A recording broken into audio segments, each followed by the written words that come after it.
नमस्कार दोस्तों, स्वागत है आप सभी का आपके अपने यूट्यूब चैनल पे। चैनल में सब्सक्राइब कर लीजिएगा, बेल आइकन को प्रेस कर दें ताकि वीडियो की नोटिफिकेशन आप तक पहुंचती रहे। तो आज यहाँ पे कवर करेंगे लक्ष्मी ऑर्गेनिक को, और बहुत दिनों बाद मैं इस पे वीडियो बना रहा हूँ। देखिए, बहुत सारे यहाँ पे यूट्यूबर्स थे जिन्होंने, मैं सीधे सीधे कहूँगा कि यहाँ पे रिटेल इन्वेस्टर्स को ये जो स्टॉक था 400-500 के जब लेवल पे था, तो काफ़ी अच्छी कंपनी बता बता के इसको खरीदवा दी है, और अब यहाँ पे इसकी कोई बात ही नहीं करता। 235 पे आ चुका है। तो सबसे पहले तो एक पहचान जान लीजिए, जब सब कुछ बुलिश हो जाए पूरा, यहाँ पे आपको पान वाला तक यहाँ पे आपको टिप देने लगे कि लक्ष्मी ऑर्गेनिक खरीदते रहो, या फिर सबके जुबान पे ये नाम चढ़ जाए, तो आप समझ जाओ कि उस समय खरीदने का टाइम नहीं होता, उस समय बेचने का टाइम होता है। ये हालांकि सुनने में बहुत आसान होगा, लेकिन थोड़ा सा इस पर कंट्रोल करना होगा। जो कंट्रोल कर लिया वो मार्केट में टिक गया और पैसा बना सकता है। और जब कोई भी बात ना करे इसके बारे में, सब लोग भूल जाए मतलब कि ऐसा भी कोई स्टॉक हुआ करता था, तो वहाँ पे थोड़ा थोड़ा एक्युमुलेशन का टाइम हो जाता है, अगर कंपनी अच्छी है तो ये तो मैंने एक बेसिक बताया बिहेवियर। लेकिन आज का अगर प्राइस देखें तो आज भी ये 3% के आसपास गिरा है, और जब से इसकी लिस्टिंग हुई है, डिस्पाइट इतने बड़े फॉल के बावजूद 35% अभी ऊपर है। तो एक समय तो ये अच्छे खासे रिटर्न पे बैठा था। 35% भी बहुत बुरे नहीं है। अगर आप देखोगे यहाँ पे डेटा जो है बहुत पुराना नहीं है। इनकी लिस्टिंग कहाँ हुई थी, ये लिस्टिंग देख सकते हो 2021 में हुई थी। 2 साल हुए हैं, 2 साल में 35% के रिटर्न्स हैं। तो ये बैंक वैंक जो एफडी मिलते हैं उससे तो काफ़ी अच्छे रिटर्न ऑलरेडी बन चुके हैं। लेकिन फिर यही है कि ऊपर के लेवल से लोग फंसे हुए हैं, और यहाँ पे आप देख ही सकते हो कि 3 गुना पैसे हो चुके थे। 546 का भाव यहाँ दिखा रहा है, लेकिन और चार्ट पे देखोगे तो और भी ऊपर था ये, और बहुत कम टाइम में ये चला गया था। तो क्यों ऐसा हुआ था ये जान लीजिए आप सबसे पहले। तो ऐसा इसलिए हुआ था क्योंकि जब देखिए कंपनी नई लिस्ट हुई थी, तो कंपनी जो प्रॉफिट पोस्ट कर रही थी उसमें अच्छे खासे ग्रोथ हमें देखने को मिल रहे थे। तो मार्केट इसको थोड़ा प्रीमियम वैल्यूएशन देने लगा। मार्केट को क्या लगा कि इस तरह के ये जो प्रॉफिट्स हैं ये कंपनी सस्टेन कर पाएगी आगे चल के भी, और बढ़ाएगी भी प्रॉफिट्स। लेकिन ऐसा हुआ नहीं है कुछ। अगर हम इसका स्टेटमेंट अभी कुछ देर में देखेंगे तो आपको आइडिया लगेगा। चलिए रिटर्न प्रोफाइल देखते हैं कंपनी का। एक महीने में 14% नीचे है ये शेयर, और अगर आप एक साल की बात कर लो तो लिस्टिंग को तो 2 साल हो गया, एक साल में ये 43% नीचे है। तो ये है लक्ष्मी ऑर्गेनिक का हाल, और बहुत सारे लोग इसमें फंसे हुए हैं। ये देख सकते हो आप, स्लो कह सकते हो, पॉइजन की तरह, जहर की तरह ये धीरे धीरे धीरे धीरे नीचे आया है। मूवमेंट आता है, सडन आया था, मतलब बहुत लोग मिस कर देते हैं जब कुछ सडन आता है तो। लेकिन हाँ, इस तरह का जो पेन होता है फिर ये बहुत दिनों तक चलता है।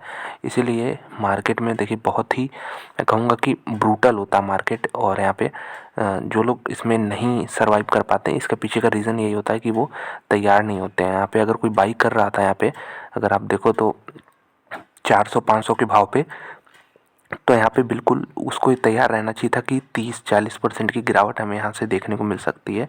अगर कुछ भी कंपनी में जो प्रॉफिट्स मार्केट एज्यूम कर रहा है थोड़ा मिस हुआ तो भी इतना तो आराम से गिरावट हो सकती है, और वही हुआ यहाँ पे। बिल्कुल वही चीज़ हमें सेम देखने को मिली है। तो अब बात करते हैं यहाँ पे कि ब्रोकरेज क्या कह रहे हैं। यहाँ पे ब्रोकरेज की हालांकि बातें तो कभी कभी टिक होती हैं, कभी नहीं होती हैं, लेकिन उनका रेशियो मतलब आप एनालिसिस पढ़ा करिए कि इनके पीछे का रीज़निंग क्या है, तो उससे हमें काफ़ी क्लैरिटी मिलती है। टारगेट प्राइस तो बहुत इंपॉर्टेंट नहीं होता है। तो 346 का प्राइस निकल के आ रहा है। 2 ही एनालिस्ट इसको कवर कर रहे हैं, और यहाँ पे जो मैक्सिमम टारगेट निकल के आ रहा है, एक ने बोला है 376, दूसरे ने बोला 316। तो अभी जो करंट भाव से है, इन दोनों का ही प्राइस देखोगे तो करंट प्राइस से ऊपर ही है। ये देख सकते हो आप, 235 है करंट प्राइस। तो दोस्तों यहाँ पे ये एक चीज़ अगर देखोगे तो, अगर हम इसमें देखिए अर्निंग्स देखें तो क्वार्टरली अर्निंग्स काफ़ी मिस हुए हैं। ये क्वार्टर नंबर अगर बात कर लें, ये तो देख सकते हो कि यहाँ पे बिल्कुल जो रिपोर्टेड है और एस्टिमेट है सेम दिख रहा है। लेकिन अगर हम एग्जैक्ट फिगर देखेंगे तो अभी आपको कुछ देर में मैं दिखाता हूँ किस प्रकार से बड़ा मिस देखने को हमें मिला है इस तरह की कंपनियों में, लक्ष्मी ऑर्गेनिक्स में। तो चलिए देखिए, हम लोग चार्ट पे ऑलरेडी इसको देख चुके हैं। देखिए ये है मार्च 2021 का डेटा। यहाँ पे देखिएगा 64 करोड़ का फिगर है। इसके पहले देखिए, अगर इसके बाद की तो हिस्ट्री किसी को मालूम नहीं थी, ठीक, ये तो हमें बाद में लिस्टिंग के बाद पता चला है। लेकिन इसके पहले की हिस्ट्री देखेंगे तो आप 20 करोड़, 42 करोड़, 43 करोड़, 68 करोड़। तो प्रॉफिट जो है कहीं ना कहीं इंक्रीजिंग ट्रेंड में हमें देखने को मिल रहा था। ये हो गई बात लिस्टिंग के पहले की। अब आते हैं लिस्टिंग के बाद क्या हुआ। जो लिस्टिंग के बाद आपको यहाँ पे बहुत तेज़ी रैली देखने को मिली, बहुत तेज़ रैली देखने को मिली। उसके पीछे का रीज़न क्या था? 64 करोड़ से प्रॉफिट एग्जैक्ट 3 महीने में बढ़ के 145 करोड़ हो गया, मतलब डबल से भी ज़्यादा हो गया। तो शेयर प्राइस भी आपका डबल ट्रिपल हो गया और मार्केट तो और भी प्रीमियम देने लगा उसे। लेकिन फिर देखिए क्या हुआ, 31 करोड़। तो चलिए, लोगों को लगा वन टाइम है। हाँ, उसके बाद अगले क्वार्टर में कन्फर्मेशन हुआ कि चलो ठीक है, बैक ट्रैक आ चुके हैं अपने पे, 119 करोड़ का फिगर है, 3 डिजिट में वापस आ गए। लेकिन अभी उसके बाद देखोगे फिर 73 करोड़, फिर 100 करोड़। तो कंसिस्टेंसी नहीं है। जिस प्रकार से कंसिस्टेंट मतलब प्रॉफिट्स बनने चाहिए तो उस तरह नहीं है। यहाँ पे देख सकते हो 119 करोड़, 145 करोड़, और बीच में 31 करोड़, फिर 73 करोड़, फिर 100 करोड़ वापस क्लेम किया इन्होंने। और यहाँ पे अब देखना फिगर 29 करोड़। उसके बाद फिर से जो पैटर्न बन रहा था उस हिसाब से इस क्वार्टर में और भी ज़्यादा आने चाहिए थे, लेकिन मात्र 55 करोड़ का फिगर आया है। तो ओवरऑल बहुत इनकंसिस्टेंसी रही है पिछले, हम कह सकते हैं कुछ 4-5 क्वार्टर्स में। अगर आप देखो EPS 1 रुपये का, यहाँ पे 32 पैसे का है, तो यहाँ पे 2 रुपये 43 पैसे, 2 रुपये 18 पैसे, तो सही था। लेकिन फिर वही बात है, यहाँ पे आप देखोगे तो EPS लगातार इंक्रीज़ कर रहा था, लेकिन फिर यहाँ पे कंसिस्टेंसी नहीं है, जो मैं बार बार कह रहा हूँ। तो अगर आप इसका, अगर दोस्तों कंपनी का अगर आप यहाँ पे P रेशियो देखो, तो प्राइस टू अर्निंग रेशियो जो है अभी भी इतनी गिरावट के बावजूद ये 40 पे खड़ा है। तो इसके पीछे ये नहीं रीज़न है कि यहाँ पे गिरावट हो गई इसलिए कम हो जाना चाहिए था। जी हाँ, उसकी वजह से तो कम होना ही चाहिए था, लेकिन इसको बढ़ा कौन रहा है? ये जो प्रॉफिट्स घट जा रहे हैं। अगर प्रॉफिट अगर देखिए घट जाता है तो फिर आपका EPS जो है, अर्निंग पर शेयर जो है, ये घट जाएगा। तो अगर आपको प्रॉफिट ही घट रहा है तो EPS घटेगा, और EPS घटता है तो आपका P रेशियो जो है बढ़ जाता है।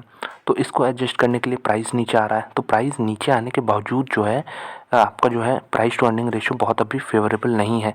यहाँ पे अगर आप देखो तो इसका हिस्ट्री अगर बात करें तो इसमें जब अगर जो मीडियन है इसका, मतलब अगर 10 सालों की बात करते हैं, 10 सालों का डेटा तो होगा नहीं, फिर भी यहाँ पे 36 के आसपास का P रेशियो यहाँ दिखा रहा है। ये मीडियन है, अभी भी इसके ऊपर ही ट्रेड कर रहा है ये। तो ये एक मेरे लिए थोड़ा वरी का साइन है यहाँ पे कि ऑलरेडी इतनी करेक्शन के बावजूद कंपनी, देखिए उसको प्रॉफिट्स अपने ग्रो करने ही होंगे, और नहीं ग्रो कर रही तो भाई एक रेंज में तो रही है। यहाँ पे बहुत फ्लक्चुएशन देखने को मिल जा रहा है इस तरह की कंपनी में। प्राइस टू बुक वैल्यू देखेंगे तो यहाँ पे 4.5 टाइम्स के आसपास का है यहाँ पे। इसके अलावा ये सब देख ही चुके हैं हम लोग। यहाँ पे रेंज क्या है, थोड़ा सा डिविडेंड देती है कंपनी, फेस वैल्यू 2 का है, आगे चल के स्प्लिट मिल सकता है। 136 का इसका असली वैल्यू है, तो अभी 100 रुपये इसको मार्केट प्रीमियम दे रहा है। तो अभी देखिए ये फिगर जो था, मैं कुछ क्वार्टर पहले देख रहा था, तो ये 150 170 तक था। तो ये भी डायनेमिक है, ये घट गया, इसलिए घट गया क्योंकि रिजल्ट ख़राब हुए हैं मार्केट्स के। यहाँ पे कह सकते हो रिजल्ट जैसे ही ख़राब हुए तो पूरा जो कैलकुलेशन है इंट्रिंसिक वैल्यू का कंपनी का, वो भी नीचे आ गया। तो ये भी डायनेमिक, ऐसा नहीं 136 ही रहेगा। अगले क्वार्टर में रिजल्ट अच्छे आएंगे तो ये 160 हो जाएगा, और उसके बाद फिर से प्राइस जो है आपको यहाँ पे हो सकता है 260 देखने को मिल जाए। फिर अगर रिजल्ट ख़राब आते हैं तो ये भी घट के आपका 120 आ जाएगा, प्राइस हो सकता है 200 आ जाए। तो कुछ कहा नहीं जा सकता, हम लोग बस देख सकते हैं कि जो अपने हाथ में है वो है रिस्क कैसे मैनेज कर सकते हैं। तो रिस्क जैसे मैंने बताया 400-500 पे भाव पे तो ख़रीदने वाला बिल्कुल था ही नहीं, क्योंकि उसके पहले इतनी शार्प रैली हुई थी कम टाइम में। और वहाँ पे अगर आप P रेशियो भी अगर बैठते देखने के लिए तो कहते कि बहुत महंगा है। अब कुछ लोग जस्टिफाई करते हैं कि भाई मक्खन कंपनी है, बहुत यहाँ पे ग्रोथ है, तो इतना ग्रोथ के लिए तो हम P रेशियो देंगे ही। तो आप बिल्कुल P रेशियो इतना अगर देंगे एक ऐसी कंपनी के लिए जिसकी लिस्टिंग बहुत पुरानी नहीं है, हाँ इस्टेब्लिश्ड कंपनी है अगर कोई, जैसे बहुत लोग बात करते हैं पिडलाइट की, एशियन पेंट्स की, इसमें अभी बहुत बड़ा ग्रोथ नहीं है, लेकिन ठीक है काफ़ी बड़ी इस्टेब्लिश्ड कंपनी हो गई, कंसिस्टेंस आपको यहाँ पे बनाए रखती हैं, कंसिस्टेंट रिटर्न दे सकती हैं, तो वहाँ पे कोई बेट कर सकता है। लेकिन लक्ष्मी ऑर्गेनिक जो कि अभी नई नई लिस्टिंग हुई है अपनी इंडस्ट्री में, हो सकता है कंपनी पुरानी हो लेकिन एक्सचेंजेस पे तो अभी आई है। उस एक्सचेंजेस पे आने से देखिए बहुत सारे रेगुलेशन होते हैं, बहुत सारे यहाँ पे इसको डिस्क्लोजर्स करने होते हैं, और यहाँ पे तो प्रमोटर्स के भी यहाँ पे सब कुछ डिपेंड करता है। तो ये चीज़ आप देख सकते हो। हालांकि कंपनी अभी मैं कहूँगा सॉलिड है, रिटर्न रेशियोज कंपनी के अच्छे हैं, बस इंतज़ार करिए इसमें अच्छे रिजल्ट के, जो कि अभी आ नहीं रहे हैं लक्ष्मी ऑर्गेनिक में।